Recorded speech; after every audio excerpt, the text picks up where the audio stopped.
Alright guys, I'm gonna end today's little showcase, whatever you want to call it. The bits where you can see it's on the same day as I'm wearing my Neil Young shirt. And trust me, this is the best way you could ever, for reals, end a comedy showcase, if it was a special, whatever you have, whatever have you. It's got three things every ending bit needs. A tie-in to stuff I already said earlier. A story about probably the funniest thing that ever happened to me. And, oh man, you just wait for the third thing. 1 second.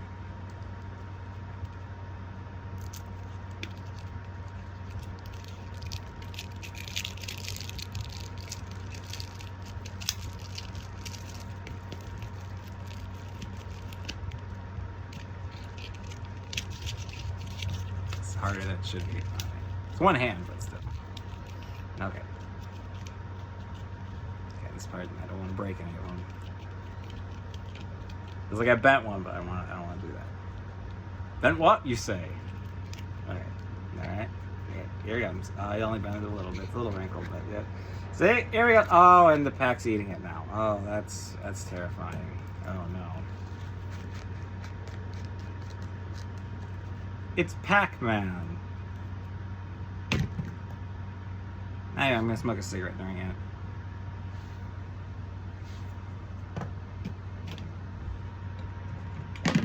Oh yeah, I was gonna do the one joke. Hold on.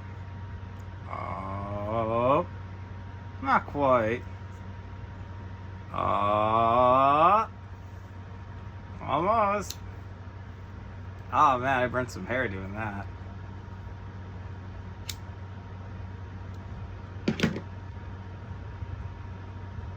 There we go. I didn't just smoke. That didn't taste like burnt hair. It couldn't have gone better that way. So thank God for that. Oh my God.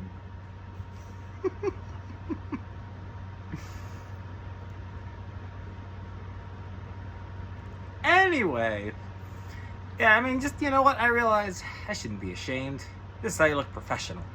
I'm gonna go all Bill Hicks with this, folks. I'm even gonna rip him off. Talk about Jim Fixx, who was 50 years old when he died suddenly, and he was jogging, and he didn't smoke.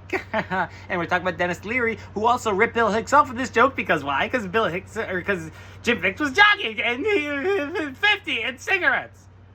Bill Hicks, Jim Fixx. It's an easy one to mix up. Anyway, so I got the Bill Hicks thing I'm ripping off, and then I got the Dennis Leary thing that I'm ripping off. So what does that make this? Third generation, or I guess, what generation of ripping off with this? I'd have to assume is this third, because the first generation is the original bit. Is that, I forget how it works. Are those the ones that came to Ellis Island? Like, if you're an immigrant, you're the first generation, right? I'm not gonna look it up. That's it's not nearly as funny if I'm wrong, or you know what I mean. See, I can't even say things right. You know, good. And what was I talking about? Oh yeah, I'm a sham that needs to get the attention from intentionally ripping off other comedians just to look at our bad attention, but at least people will still look at me. See, this guy. See, I need attention. I'm desperate for it. I'm willing to admit it at this point. If you're watching the playlist, holy shit, thank you. I mean, my ego is Pac-Man. Hold on, I'm gonna... that wasn't worth it. Oh God, wait till the next playlist. Again, if you didn't see the first set of videos, the dark, scary ones, and you don't want to see bad reoccurring jokes. Oh man! Anyway.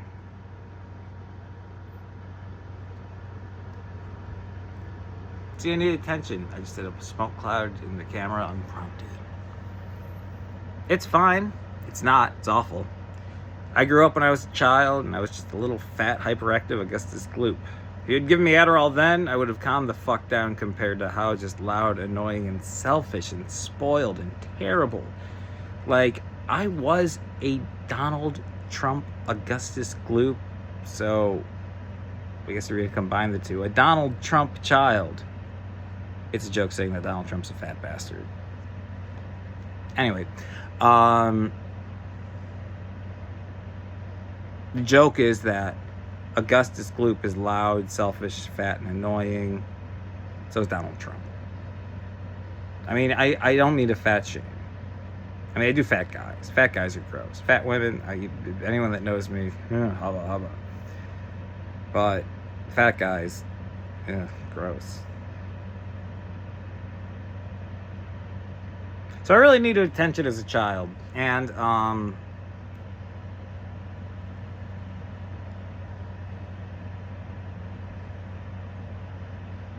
see, I needed that now.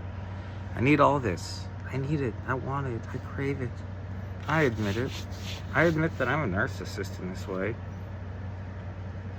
I've been called that.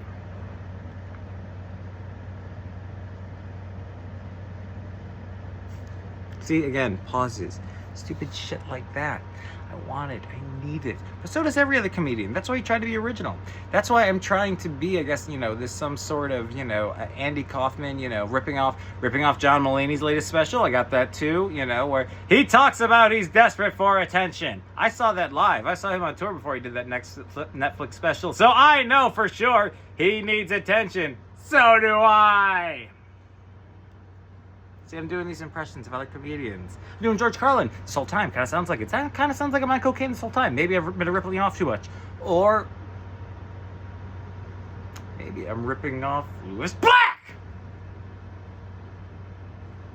See, that was unnecessarily loud. I try to contain my volume. I'm going to assume there's going to be a lot of times I can't. And maybe I'll even still publish that one. I need it. Unspoken. Give it to me. Gimme. No! Hey, you are. You made it this far, so you're actually giving me the attention I crave. Thank you.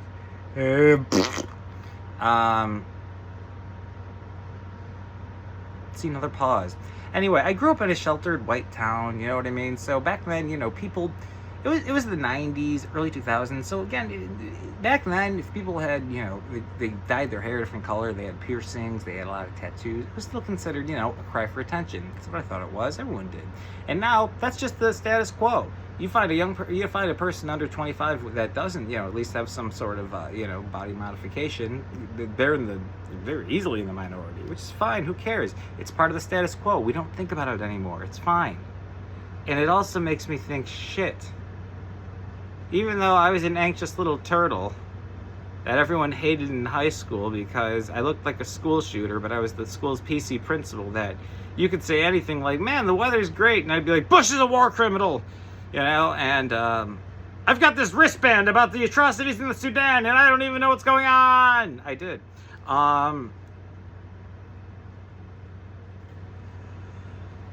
I needed attention then, different forms. I needed. And now, knowing that these people don't crave attention, they're just being themselves, it did hit me. Now I want fucking tattoos. I don't want any piercings. I don't think it'll look good on me, but fuck, I want sleeves. I want fucking sleeves. I can't afford it. I don't know all these fucking poor people, like these other millennials, afford these just works of art on their fucking arms. Of course, half of it is fucking Jesus and cross, and it's like, oh my God, here we go. Like, you definitely don't deserve to get tattoos if that's what it is. That's a separate conversation. But is it really ever? It's not. And I want it so bad. Here's what I fucking want. I want to see an epic battle between Goku and Mewtwo on my fucking one arm, and on my other arm, I want the entire lyrics to Bob Dylan's My Back Pages. Oh, let's go even further. On the same arm that's supposed to be the sort of pretentious music-y arm, look up the cover of Year Zero by Nine Inch Nails. I want my hand to become that fucking hand. But on the other hand, to just combat that, I want this hand with all the fucking Pokemon and Dragon Ball Z shit I want to put on it. Look up Eternatus, and you're gonna see this Pokemon that has this creepy giant cool form where he's a giant hand, and I want that to become my hand, and people are gonna be like, holy shit, look at his hands, and I'm gonna get all the attention, and even the other people without the sleeves, they're gonna look at me, they're not even gonna think about the attention that they've got because they don't get it anymore, but I'm gonna get all the attention, and it's gonna be awesome! See? That's a George Carlin and Lewis Black right there. and pause for attention. But sometimes there's wanted attention. A lot of times there's unwanted attention. And even if you think that the bad attention is good attention, sometimes it is good attention, but it's got to be your intention to get the bad attention. Shit can go awry if shit goes awry. I'll tell you about this one story that it started with bad, attention that no one would want, and for the shittiest reasons, but oh my God, the payoff. So I'm going to work, and there's this gas station that I would frequent every morning. I would get like a Diet Rockstar, Diet Pepsi, some just kind of caffeine because I hate coffee, and I would just go to work and I would just go on with my day. Before I enter, I see this big fucking palooka, like 6'3", 6'5", 250 pounds, half fat, half muscle. You just look at him and his goddamn, as an Irish person, when you can see, like, you look at people's tint, like, you look at someone's, amount of freckles and the tint of their red hair, you can already just assume based on nothing else that guy's an asshole, okay? My girlfriend is beautiful, has freckles and red hair, and you just look at her and it's like, no, she's a child prodigy. And this guy, you could just be like, he's a fucking asshole, which he is. We'll get to that in a sec. So they quit arguing, and I just proceed to trudge into the store when this guy just grabs my arm and spins me around. And he says the following to me: "We're gonna have to start a civil war because of you guys."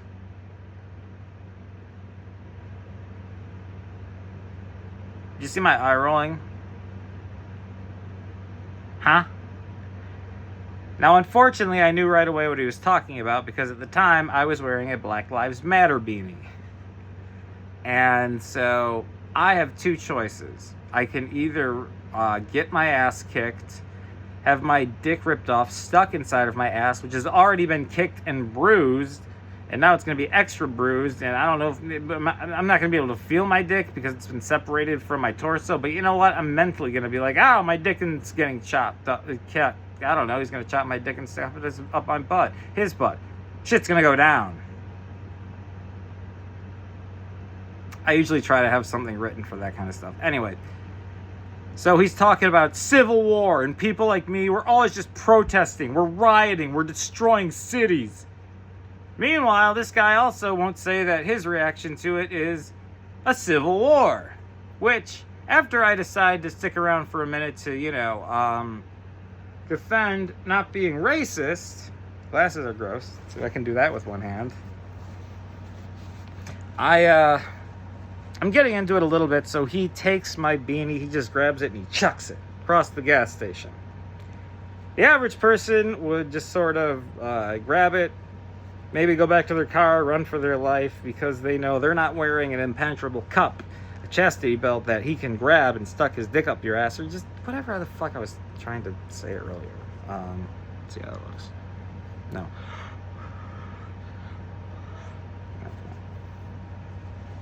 So, I decide I'm a psychopath, but you know what? Maybe a justified one. So he tosses my beanie across the gas station. My reaction is to make sure I am keeping complete eye contact with him the whole way as I walk across to retrieve my beanie. I grab it. I'm still crab walking a little bit. Oh, that is so much better. Okay. So I'm crab walking, giving him direct eye contact the entire time. Put my beanie back on. And I say to him, and I am not exaggerating, fucking do it, asshole. Fucking do it. Fucking start the civil war. You can do it right now. You can do it right now. I'm a libtard. Just fucking do it. Just fucking take my throat. Fucking blow my head off. You can do it. You can do it right now. You want the civil war? You want the civil war? Oh, baby, I want it so bad, too. I'm fucking crazy. We're all insane. I'm a snowflake. Melt the snowflake. Melt the snowflake. Just take me in your hand. Just fucking do it. Fucking do it. Do it! He didn't expect that reaction. And he saunters away, and just the erection my ego had, it slammed him in the face. Like, I didn't want to come all over him for that. I just wanted him to know the taste, because he knows if he keeps poking at this bear, that was terrible, but why not?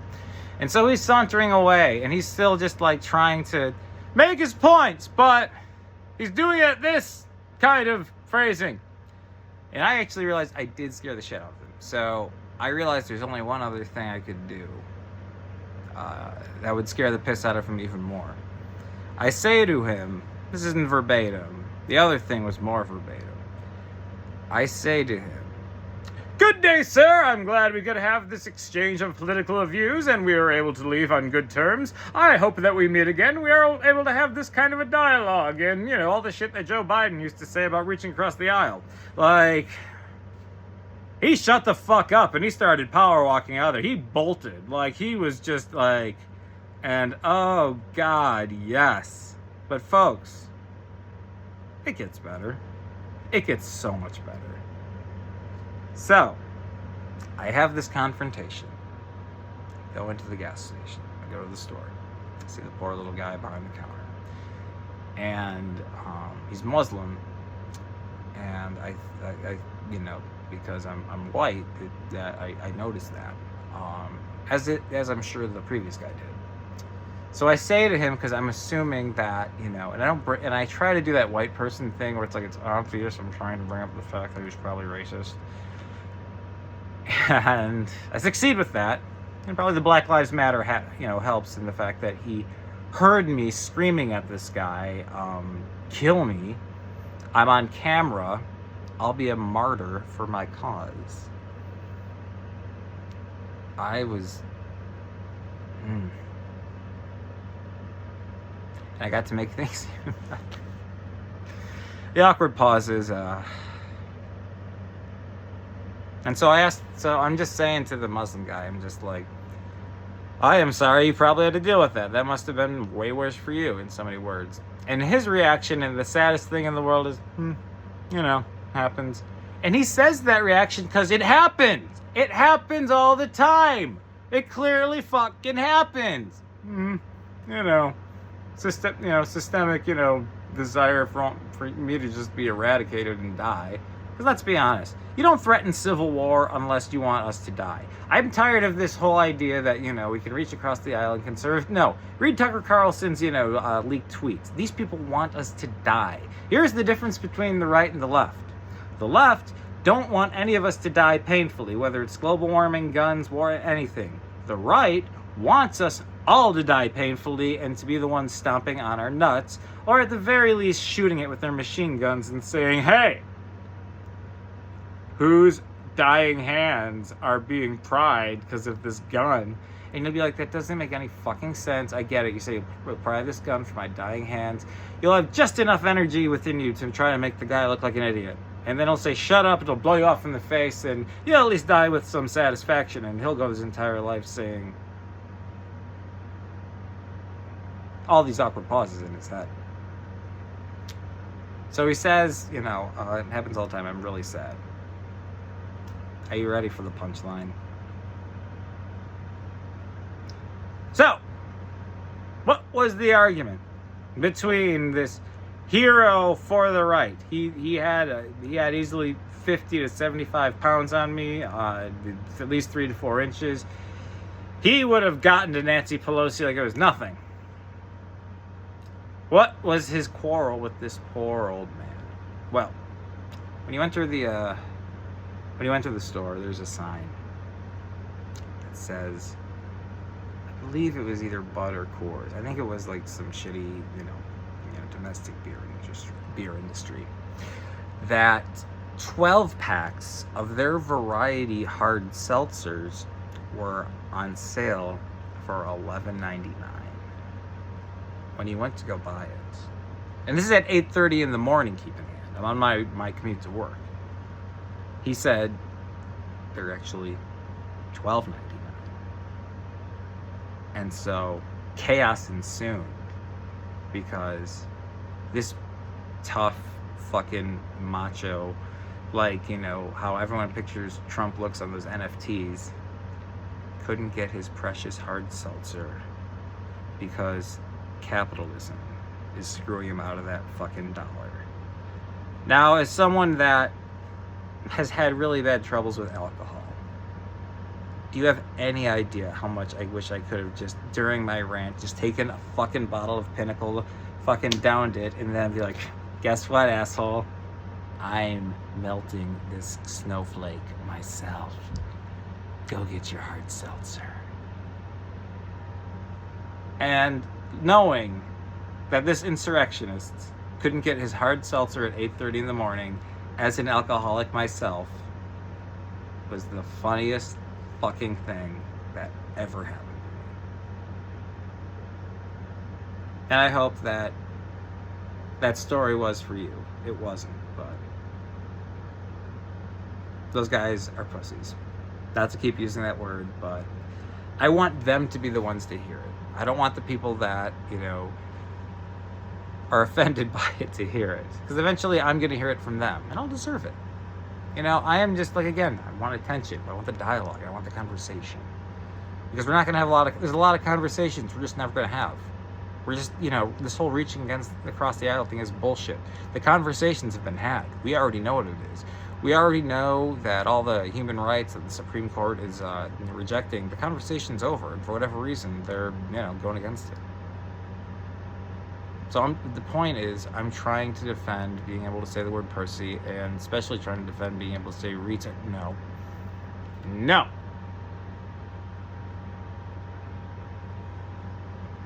All right, I've got outtakes where I compared the shopkeep, as I called him in that then, to Apu, who I still laugh at. See, we're all vulnerable to cancel culture, all of us. We deserve it. Everyone deserves it. Your boss is being a fucking asshole. Cancel him. Like, your parents beat the shit out of you and you finally are 18 and you leave home. Cancel them. Cancel the fucking president and the government all the time. All right? We even learned that with Obama. Cancel these assholes. You'll be fine. All right? Just don't cancel yourself. This is advice that I am trying to send to others so that maybe it'll bounce off of them onto me. Because I need attention, but maybe there's different kinds of attention. And maybe there's the positive attention that I should be reaching out for more. And most of all, I want you to reach out for, and I want you to get the help you need, and I want to help everybody that needs that help. So if you go on to to listen to the next bits, I just want you to know that it glorifies suicide.